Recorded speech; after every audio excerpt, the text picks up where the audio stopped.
लाठी डंडे की मार है, नीतीश कुमार है। ये हाल है क्या बिहार का? ये तस्वीरें मैं आपको दिखा रहा हूं राजधानी पटना की, मुख्यमंत्री आवास के बाहर की। यहां पर अभ्यर्थी वो शिक्षक बनना चाहते थे, टीचर, पहली से 12वीं क्लास, और इसके लिए परीक्षाएं कराई गई।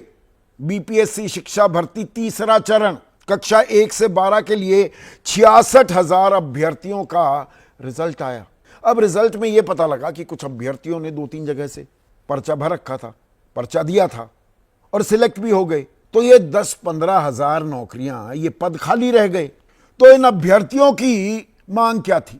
बहुत ही छोटी सी मांग कि भाई पद खाली पड़े रह जाते हैं, पहले भी ऐसा होता आया है।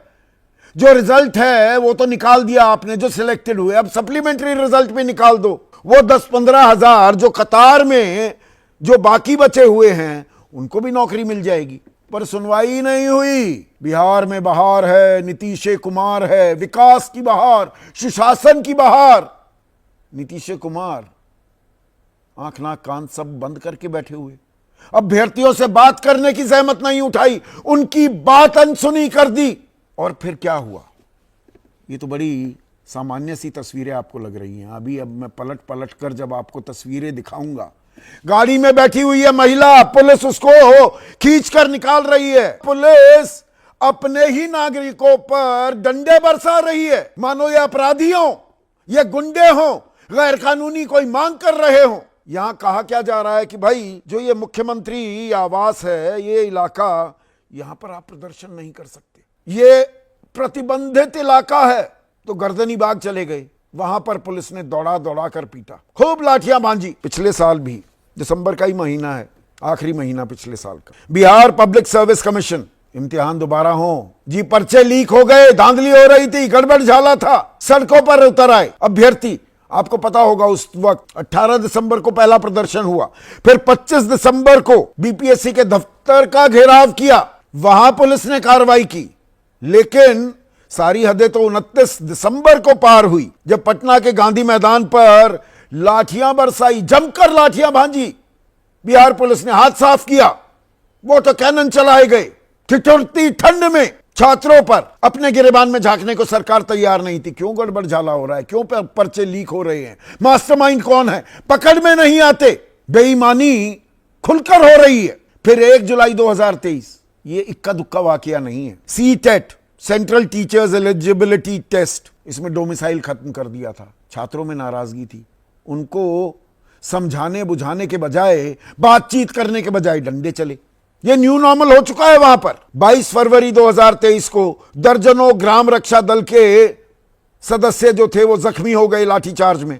4 जनवरी 2023 बिहार स्टाफ सिलेक्शन कमीशन पर्चे लीक को लेकर सड़कों पर उतरे छात्र, तो फिर डंडे चले। 22 अगस्त 2022, 13 दिसंबर 2022 सीटेट टेट के अभ्यर्थियों पर लाठियां चली। बेरोजगारी का सवाल उठा अगस्त में 2022 में, तो लाठियां चली। और बिहार पर तवज्जो तरजीह देने की एक बड़ी वजह भी है। मैंने इसलिए काबिलियत का जिक्र किया शुरू में, मैं मुरीद हूं बिहारियों की काबिलियत का। अगर हम 2022, 2020, 21, 22 इन सब पर नजर डालें और पिछले साल के कुछ आंकड़ों पर मैं नजर डालूं तो चौंक जाएंगे आप। सड़क पर छात्र देश भर में जाते हैं। 2022 में 210 प्रदर्शन हुए देश भर में छात्रों के, उनमें से 41 बिहार में, 20%। 2021 में 333 प्रदर्शन हुए देश भर में छात्रों के। पर्चा लीक, बेरोजगारी से परेशान, इम्तिहान नहीं हो रहे या टल जा रहे हैं, इन्हीं बातों से परेशान होता है छात्र। 333 प्रदर्शन हुए 2021 में, उनमें से 210 बिहार में 63%। 63%। जो आखिरी तिमाही 2023-24 की, जनवरी से मार्च 2024, बिहार में बेरोजगारी की दर 15 से 19 साल की जो आयु वर्ग है 21.5%, देश भर में यह 17% थी। और अक्टूबर दिसंबर 2024 जो पिछला साल गया उसकी तीसरी तिमाही, वित्तीय वर्ष की तीसरी तिमाही, अक्टूबर से दिसंबर, 26.5% बेरोजगारी दर बिहार में। पूरे देश में 16.1, 10% से भी ज्यादा बिहार में बेरोजगारी दर देश के मुकाबले। और बिहार में नौकरियों की, सरकारी नौकरियों की हालत क्या है, या कर्मचारियों की?